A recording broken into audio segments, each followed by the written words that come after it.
So in the last video, I talked a bit about my 2 weeks of usage history with the C940, a couple of my minor complaints and how I thought overall the hardware was performing. This time I wanted to jump more into the software side of things and get into the user experience. Now in that, I'm going to try to avoid harping too much on Windows 10 and some of the problems that I have with that operating system, but there is one point in there that I really do want to make up front. And to begin with that, I'm going to bring up my Surface One here. I upgraded it to Windows 8.1 and left it there. I did not upgrade from that operating system. And there's a good reason for that. When you go into a full touchscreen mode with Windows 8.1, you get the Metro UI.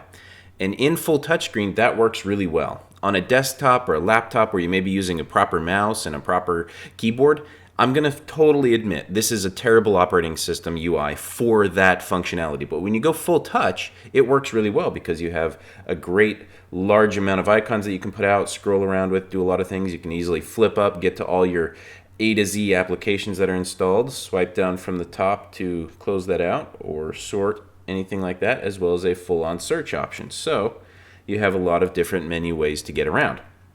That works really well, along with the nice scrolling background. It's just a good experience. If you open the Charms bar, you then have an option to open settings. You get some basic settings that you can modify and change here, which is really good without interfering with the great look of it. But then you have another option to get to change PC settings. Now in here, this is mostly just a shortcut option, so you can get into some basic settings on the device and modify them. So if I go under network, you can see some very basic settings there, and then you can go back in. It's just a shortcut to some basic settings, as I said. What I love about this, and the reason why I say it's a shortcut, is there at the very bottom you have the option to go to the regular control panel. It will launch the desktop mode and give you the full-on regular control panel to make proper settings adjustments. Windows 10 doesn't have that option. So let's pull up the C940 and compare the same touch settings as well as some of the other options that are missing from 8.1. One of those that I didn't use all that often, but it was a nice feature to have, was because you had desktop mode and application modes, you could dock an application on one side and change its side to do multitasking like you can on your smartphone. On your smartphone, it's typically more vertical, where on the bottom you may have YouTube playing and on the top you've got web page loaded.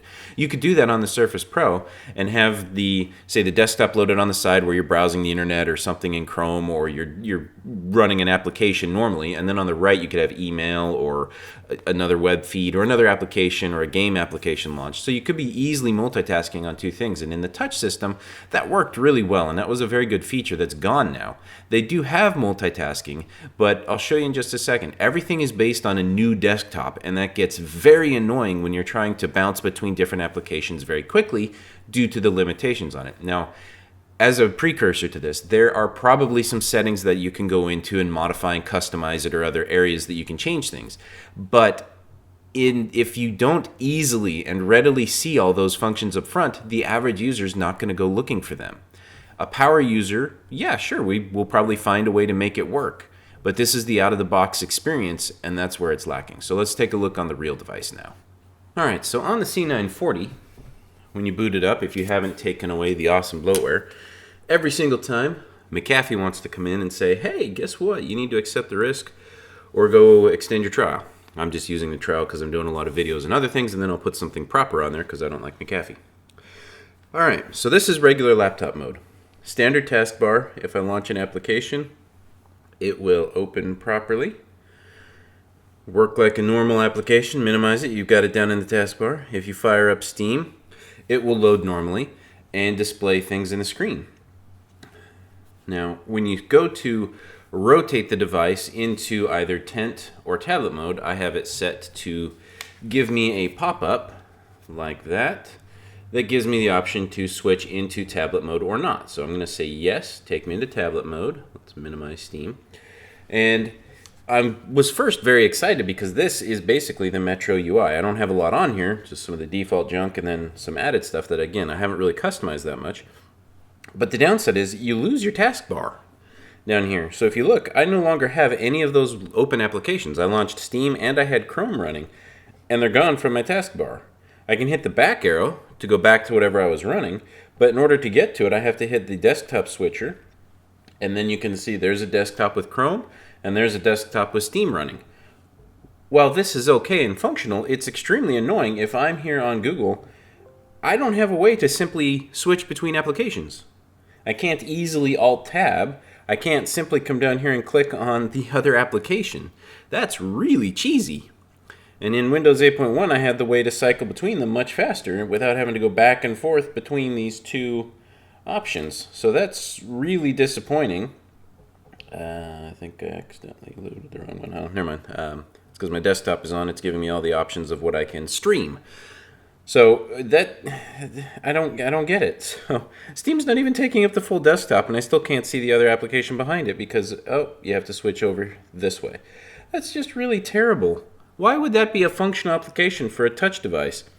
Now, on the benefit, you still do have the slide-in option from the right, where normally you would switch between applications, and it defaults you to this desktop. So if you're in a game, if you're in something, you can switch over, hit the button, and cycle back out of the game, change whatever you're streaming, swap back in, go back to your game. It works. It's just a little annoying, depending on what you're doing. And if you have 3-4 things running, the only way to cycle between them is to select the different desktops.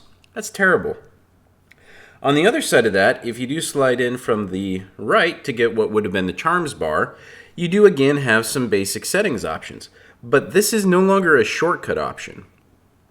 The only true options that you have here, this is more like the phone style deployment where you can get to some basic options from the swipe down menu in Android, even Apple, I believe now. But that's it. Your settings, your task menu, all of that is an overlay. So you basically now have two settings options over here on the right. If I go into settings, it loads a complete setting list. This is a setting grouping independent of your control panel. In Windows 8.1, the charms menu settings were just kind of shortcuts to get to some of the settings and make some minor adjustments in a touch-friendly environment.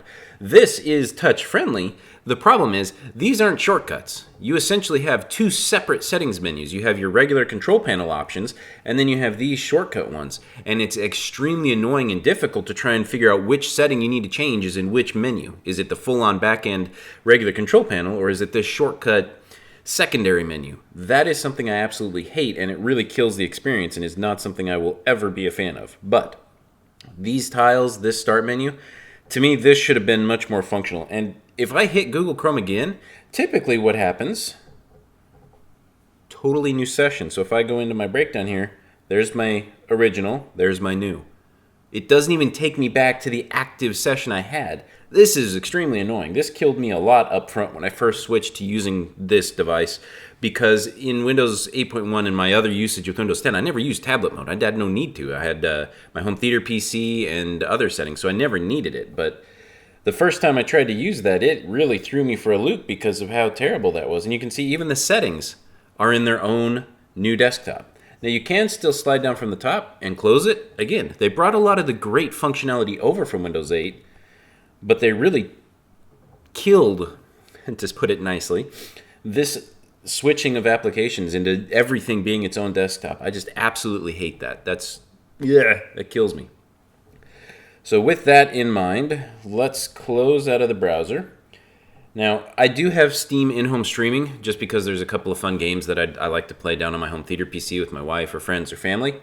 I'm not going to be doing any streaming on this device. It's very capable. My main computer could render whatever I throw at it, and it could output it to this device. That's fine. That's not a problem. The games that I do have installed, however, are... Okay, I guess it reset in the reboot. I've got Dota 2 I put on here because I have played that with my Surface 1, so I know the performance improvements easily. On my Surface 1, I also had Counter-Strike Global Offensive put on. I'm not going to install that on this device at the moment. I wanted to compare it to something a bit more modern that should be able to play, so I did put Ring of Elysium on here. Now, this game is not super graphically intense, which means that performance on here should be fairly reasonable. However, with Dota 2 and ROE, I have not launched them on this tablet yet. I'm going to do that as a first impression with you so that I can see how well it works as I play it. Now, we're not going to go crazy in depth on a round. I'm not even going to bother hooking up a mouse because we're not here to show how great or not I am at playing the game. We're just going to show how the game works. On my Surface 1, in order to play Counter-Strike as well as Dota, I had to lower the resolution to 720p. Once I did that, it worked reasonably well. On Counter-Strike, with a couple of bots running on the CPU as well as the game, I think it was 9 bots, so I could do a 5v5 round. Most of the time, I was about 30 FPS or over at 720p on there. In Dota 2, playing a regular round, even with bots in there, as long as not a lot was happening on the screen, I would be between about 25 and 35 FPS. If a lot of stuff started happening on the screen, it could get a little slideshow-like, which was terrible. If I'm playing a tower defense or something like that, then usually the performance was better until a ton of stuff got on the screen and started happening, at which point it fell on its face a little bit. So functional, not great. This, based on the improvements to the CPU, the better RAM, the better SSD, all of the other improvements, I have a feeling are going to handle Dota 2 without a single problem, really. And I'm curious to see how Ring of Elysium is going to perform. I would have done PUBG as more of a comparison to some of the testing that I did while in beta and other stuff on the videos in the past on this channel.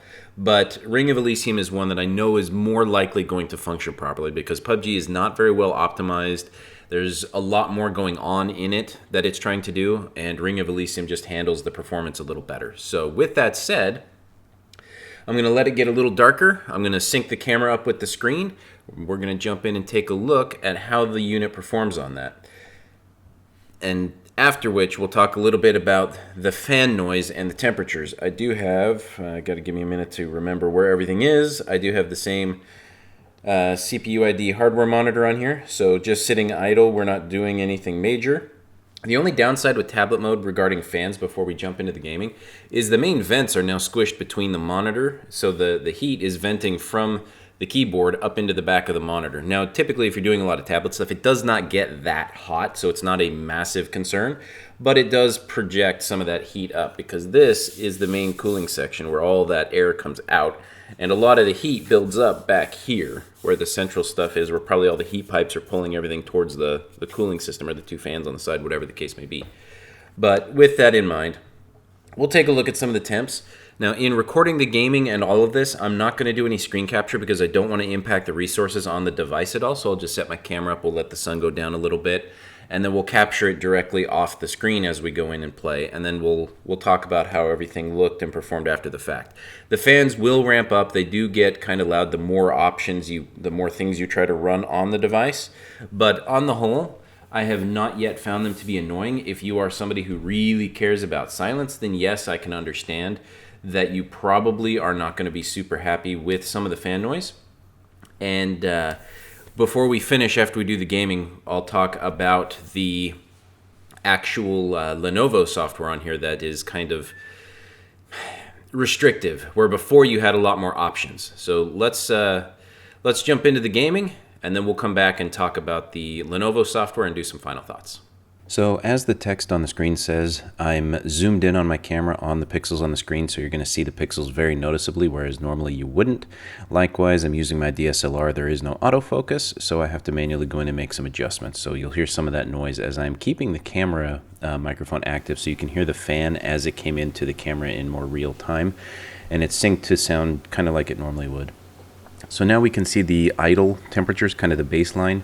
We're holding still at a package of about 40 Celsius, which is not too bad. You can see the CPU usage is pretty minimal there. We're bouncing up and down just a tiny bit, but overall it is just sitting nice and cool and quiet. You can hear right now just the ambient room, and you'll hear the difference in just a second when the game starts loading and the fans start ramping up. So let's jump into the first game, which is going to be Dota 2.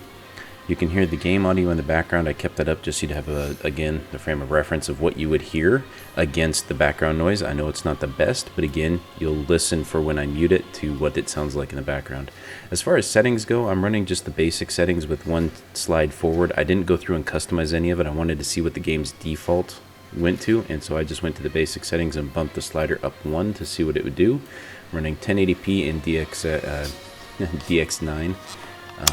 Again, sorry for the camera noise there. I didn't want to cut it out and have a weird audio splice, but those are the settings. So let's jump into a quick game. Now, I'm going to launch it with bots just because I'm not really playing. I'm just here to show what things look like in the game and the way it plays. So And again, that's why I'm not doing any other type of post-processing or setting up the camera differently to try and clean up the pixels, because visually, normally you cannot see those pixels. It's because I've got the camera zoomed way in from across the room and all of that to focus on it. Now you can hear the game is quiet and that extra static noise in the background. I'll be quiet for just a second.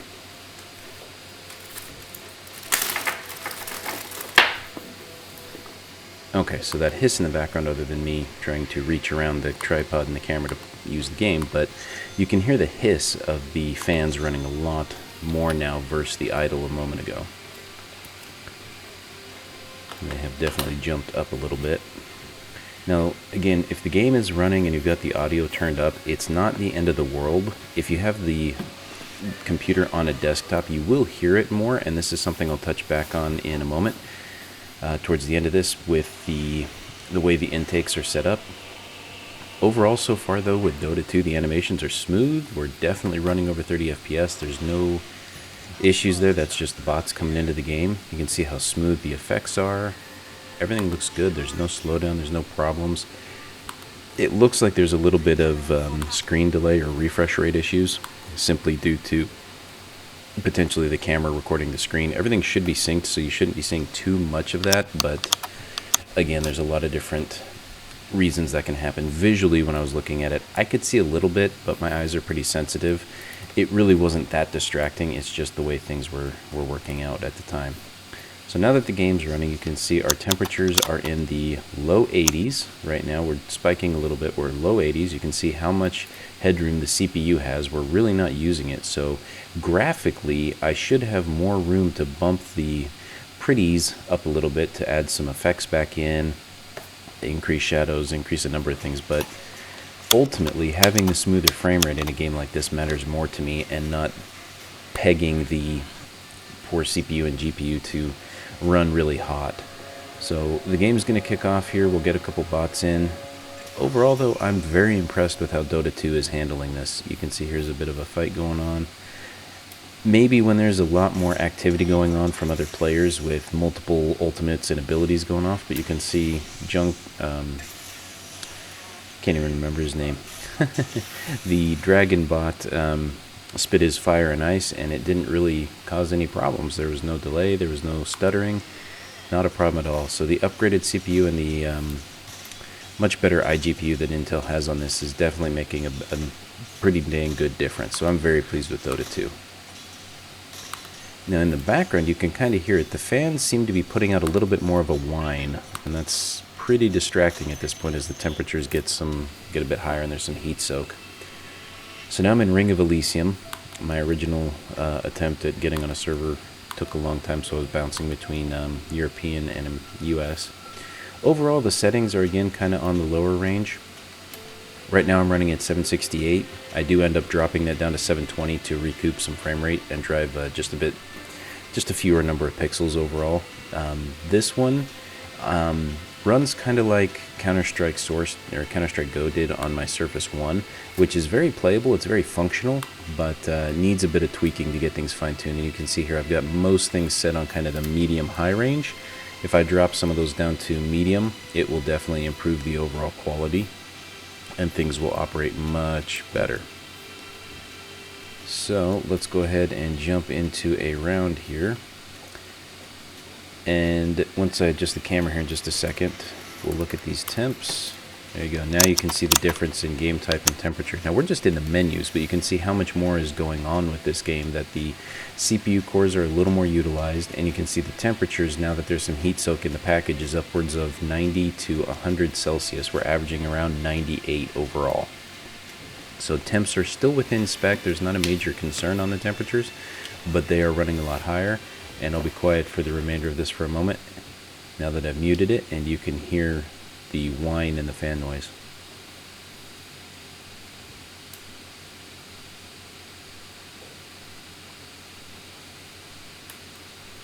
So that noise is very distracting. Let's get jumped back into the game with an actual playthrough. Sorry, the mic's coming in as I try to capture some more of that fan noise a different way. So you can see the game loaded really quite smoothly. I've got it down to 720p at this point. You can see some of that refresh rate issue I was talking about. It's not quite so bad when you're looking at it in person. A little bit of input lag, but again, I'm using the trackpad on the front of this thing, which is far from ideal. But overall, things are running pretty smoothly. This is definitely playable if you get an actual mouse. I mean, you can see how smoothly she transitioned. Textures look a bit terrible. Some things hadn't fully loaded in, but... and I've got shadows and everything else pretty much turned down to low at this point. I tweaked the graphics settings a tiny bit more, so I'm more on the medium side now across the board versus the low. And even on my desktop, I've seen some of those loading errors. They just don't take this long to rectify. And with the game muted, you can really hear that fan noise, which is very annoying and distracting. With the audio on and the speakers running, the sound quality and power that the speakers can put out is such that it does reduce the effect. It is less annoying, but you hear it in the background a lot more. If you've got a headset on or something like that, and you've got the audio coming through that, then you won't hear it quite as much, but it will still be there a little bit in the background, and it can be distracting. So, again, this is not designed to be a gaming computer. It just showcases what it's capable of under the hood and the power that it has. Now, I'm not going to run off and try to do anything because I don't have full mouse control. If I'm running, the mouse only works half the time. Again, trackpad, keyboard issues on the same input string. Bit of a jitter there on the animation. You can see the kind of HDR effect off the sun is a little funky without proper shadows on the ground for normal mapping and some of the other stuff. But it doesn't look too bad in certain situations. Let's see how the package is done. So you can see the CPU is running a little higher, and with the fans now completely at maximum, the package has kind of calmed down a little bit to be around the 90s. And some of that's just me lowering the settings and dropping the resolution a little bit compared to where it was earlier. So here's where I'm making that change.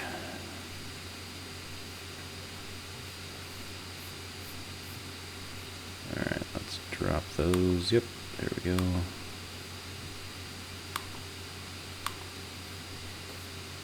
Alright, draw distance is important for me. I want to keep that one up. And then here I'm lowering down the scaling right on the resolution as well to further reduce it and improve performance. Of course, I get an error message on that, but I don't care.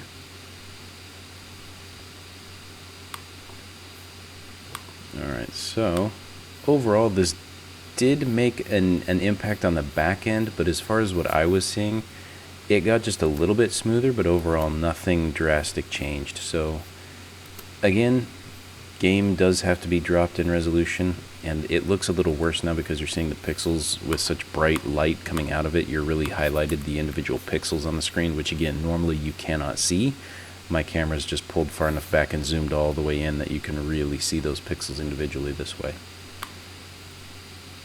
But I'm very impressed with the way this handled the actual game. So I'm going to grab my audio recorder now, and we'll get up close and personal with the sound of the fans from a higher quality perspective, and we'll hear a bit of the difference. So this will be about half a minute, and I'll just shut up and you can hear it. Now, unfortunately, I'm going to bump the mic a few times. You can hear my fingers scraping on it. It's a really sensitive mic, but it'll give you a good idea of what it sounds like from a couple different angles.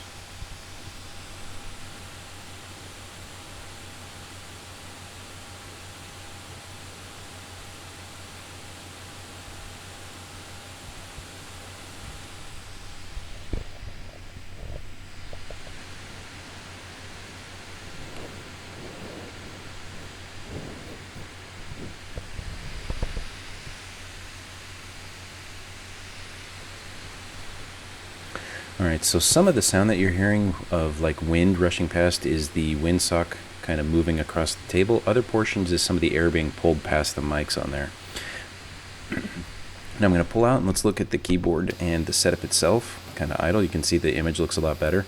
Where my hand is right now on the back portion is very hot. It's noticeably hot. So if I'm using WSAD, A is okay, S is a little warm, W is very hot, and D is very hot. So this big range in the center where all the heat pipes come to for the fans, off of the CPU and everything, where everything routes through, is very, very hot. And here's where the foot comes into play. So you can hear how hot the fans are, how high everything's running. I'm exiting the round and then I'm going to subsequently quit the game. You can hear the fans are still running at high temperature. And the reason is that the fans are very low to the desk, so there's not a lot of room for them to actually pull the air in. There's a large vent, as I showed earlier, across the whole bottom of the screen, but look at how long it takes for the sound to calm down. It still hasn't throttled down because there's just not enough air getting into it to cool it off. So what I did was I lifted up the front, and watch how fast.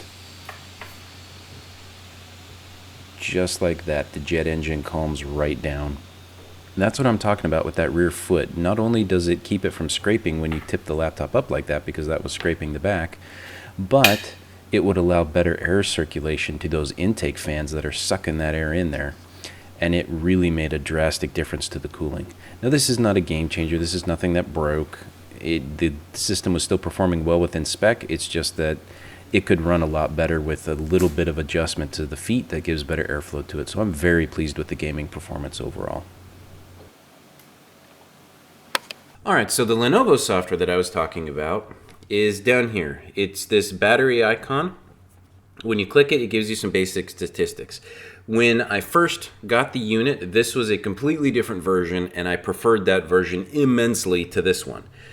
About a week and a half or so into my using the device, they promptly updated this software into this garbage dump that it is now, which I'm sorry if Lenovo, if at any point you happen to stumble across this, go back to the old version. This is just trash. There's a few things that I like about this application, which is the main reason why I kept it functioning. It gave me a bit of shortcut options that would allow certain things to happen. So you can throw your camera in privacy mode even though you have a physical switch on it. You can shut down the options of it to use the microphone. You can enable eye care mode easily. And you have some options for the intelligent cooling. The intelligent cooling is what detects what is hitting the CPU as a load at every moment and changes it between highly active cooling or more passive cooling. Originally, there was an option to disable the intelligent, and then you had a slider bar that you could just basically set whatever you wanted. So if you wanted to force it into very quiet mode but get a little circulation, you could turn the fans way down. Or if you really wanted to throw it full up, knowing that you're going to be doing something heavy for a while, you could just hit that, throw the slider all the way to the power mode, and just let the fans run 100% nonstop. It worked. In this, I only really have the option to turn it off or on. I typically leave it on because I understand that as I may be downloading something in the background or I'm running a couple YouTube videos, something is going to cycle through the CPU that says, hey, I need more power, at which point the temperatures may come up, and I am personally a fan of having something cool instead of hot and toasty. Even whether it needs to be cool or not, it's just my mentality. That's why the fan curve on my desktop here, when I switched to the A360G, was so aggressive, because I'd prefer to keep it cool, keep those components at a better temperature, allowing my overclocks to be handled better, as well as just increase the longevity of the components. Same situation here. So if you click on this, it doesn't go anywhere. If I click on the question mark, it doesn't go anywhere. Let's see if the mouse does anything here. Oh, I can just mouse over it and it tells me a little bit about it. Whoop-de-frickin-do. I have no way to go to it. So if I want to go in and actually see any of the details, I have to A, click a setting, or just go into the Lenovo Vantage application. Now in here, originally, it looked a little more like this Charms bar over here, where you had a bunch of shortcuts and options to get to things. Now, it's primarily full of news and ads, which is completely worthless because I'm not going to take part in any of that junk. You have a couple of quick settings up here, which really aren't that helpful. Give feedback. Oh, yes, I did. And then my device settings, I can never remember exactly where everything is. Here it is. Okay, power cooling. You turn it off, and now you only have two options. You have be cool and quiet, or give me full performance. What benefit is that? I have no option to set a slider anymore to customize my fan. What I want from this is to give me full control of a functional fan curve.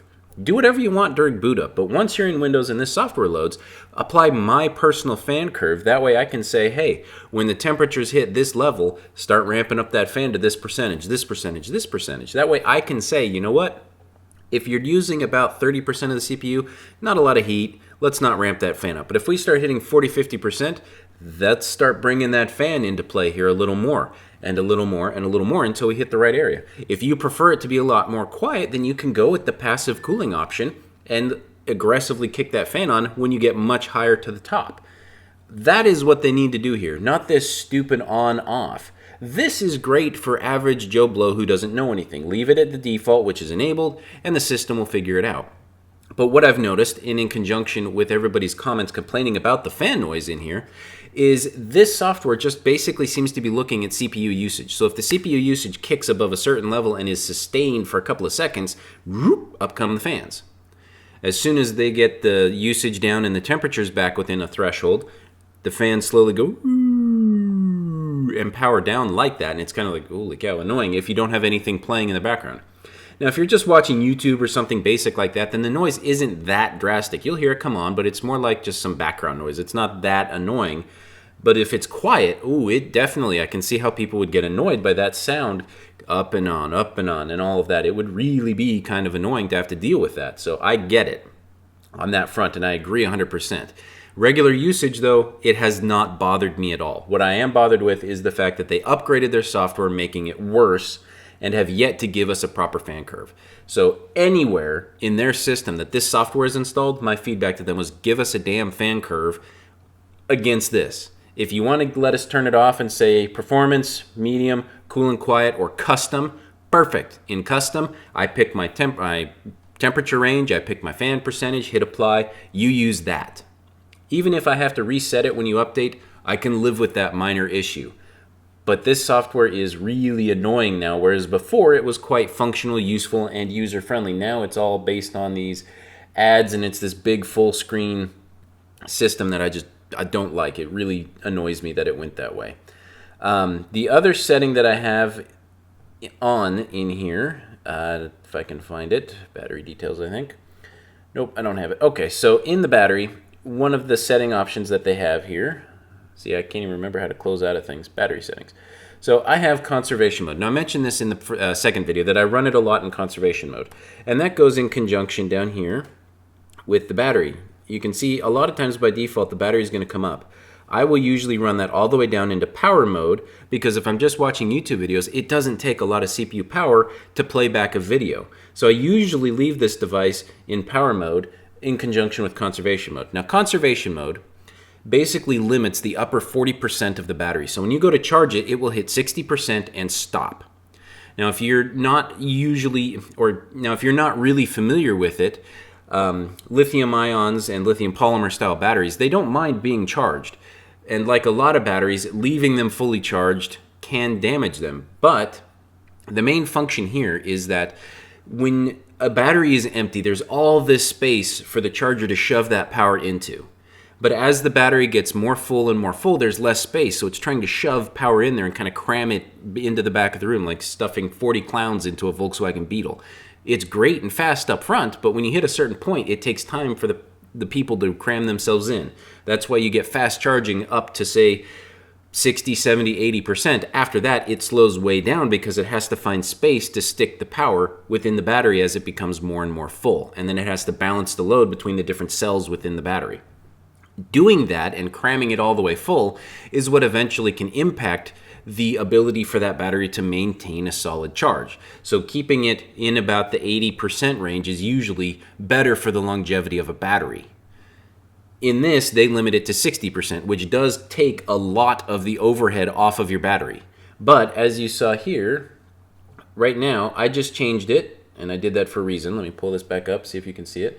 So originally, I was at 41%, and before I put the CPU back down into its conservation mode, low power usage, I had about 3 hours remaining on the battery. I switched the CPU down to the minimum, and now I'm up to almost 5 hours of battery usage with this basic, I'm not doing anything right now. So if I started playing YouTube, I would get probably 2.5 hours of usage out of it right now in its current settings. I typically run with, as you can see, lower volume. It's at about 12%. Screen brightness, I keep on the lower side because it is a bright, good screen, and typically I'm not watching it in the sunlight. If I need to, it's an easy crank up and it gets really bright. But typically I leave it on the lower side of things and it works great for me. That's the benefit of it. And if I do need power for any reason, I can just simply throw that up to the top and it'll immediately get rolling. Now, one of the other problems that I've had with this, and I don't know how many, fat fingers, other of you out there may have used it. You can see the disparity a little bit between the two. So here it says 5 minutes 41. Here it says 5 minutes 41 now. But a moment ago, this said 4 hours and 53, and this said 8 hours. So Windows and Lenovo aren't 100% in sync. And in this, I think Lenovo software is interacting with their battery at a little bit of a deeper level. So I think I'm more inclined to trust this, and I believe this has been a little more accurate. So that's kind of why I kept this software on the system. But that's also why I gave them some feedback of what the heck did you do to this device, because you killed it. This software is just terrible now, and it's got some great things in it, but it really impacted it. So overall, I'm very pleased with this device still. I really love it. I love the darker color. I love the speakers on it. The sound bar across the middle typically provides the highs, and the deeper sounds come out of the two woofers in the front. Audio-wise, display-wise, it's fantastic. If you did go for the 4K display, you've got a beautiful display, don't get me wrong. But on the device sized at around 14 inches, I really don't think, at least for me, in normal usage from any other 4K display I've looked at, that you're really going to see that much of a difference unless you get really close to the device. Of course, you will see a difference, but the difference isn't going to be that drastic when you're sitting 3 feet away from a 14-inch display. Same with the Surface Pro at 10 inches. It just didn't need that extra boost. And for me, in my usage, I wanted the better battery life, I wanted the better performance out of the system, and I didn't want to spend the extra money towards the display that I'm not going to see that much benefit from. If I was going for a 15 or a 16, 17-inch unit, then I would definitely have much more considered that. And in some of those larger options, they will give you more of a discrete graphics card, which can better drive those pixels. Because if you're trying to game on a 4K display here on the C940, unless you got the i7 and potentially even more RAM, then the performance is definitely going to go down because of that display. And I think in gaming, you're going to want to drop to a minimum of 1080p, if not go lower, just to maximize your frame rate, because that's what really matters in a game, the frame rate, not just the number of pixels that you're shoving at it. So I'm impressed with this device. I'm very happy with it. Again, I'll do a couple other follow-up videos. If there's anything specific you want to see, anything usability, functionality, hardware-wise, anything you want at all out of it, just leave me a message in the comments. I'll see what I can do to test it out. And as I continue to use the device, we'll keep revisiting it here off and on and see what the feedback is long-term. So thank you guys for watching, and we'll see you next time.